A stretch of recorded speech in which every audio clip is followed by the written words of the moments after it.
اجازت کے بغیر ایمان لے آئے ہو، میں تمہارے ہاتھ اور پاؤں مخالف سمت سے کاٹ دوں گا، یعنی الٹا ہاتھ کاٹ دوں گا، سیدھا پیر کاٹ دوں گا، میری بغیر اجازت ایمان لے آئے ہو، اور تمہیں سولی پہ بھی چڑھا دوں گا۔ انہوں نے کہا کہ ایمان لانے کی پاداش میں تم ہمیں سزا دینا چاہتے ہو؟ پھر انہوں نے اللہ تعالیٰ سے صبر اور استقامت کی دعا کی۔ اس کے بعد فرعون نے بنی اسرائیل کے بیٹوں کو قتل کرنے کی اور بیٹیوں کو زندہ چھوڑنے کا حکم دے دیا۔ موسیٰ علیہ السلام نے قوم کو صبر کی تلقین کی اور کہا کہ نیک انجام اہل تقوی کے لیے۔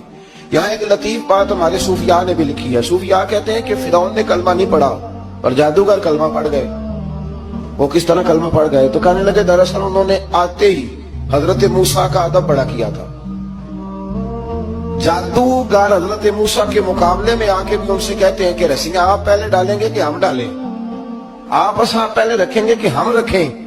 تو اتنا سا ادب کیا تو رب کریم نے فرمایا جو نبی کا ادب کرے وہ بے ایمان نہیں رہ سکتا، جو نبی کا ادب کرے وہ بے ایمان نہیں رہ سکتا، اور جو نبی کی بے ادبی کرے وہ ایماندار نہیں رہ سکتا۔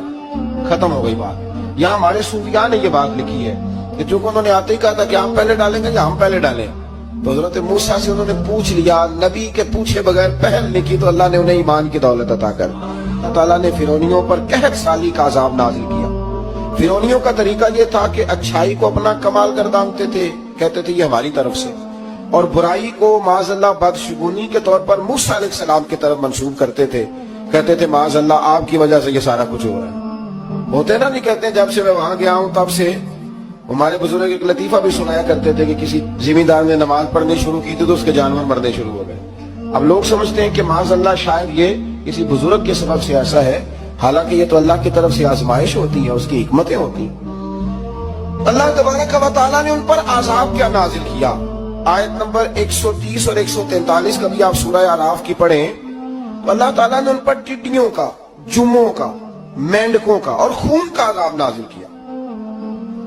یہ کس قسم کا عذاب ہے؟ جمعے پڑ گئے، ٹڈیاں آ گئی، یہ اللہ نے عذاب نازل کیا۔ جب وہ عذاب میں مبتلا ہوئے تو موسیٰ علیہ السلام سے کہا کہ آپ اللہ سے دعا کریں کہ ہم سے یہ عذاب ٹل جائے، اگر ایسا ہوا تو ہم ایمان لے آئیں گے، بنی اسرائیل کو بھی آزاد کر دیں گے۔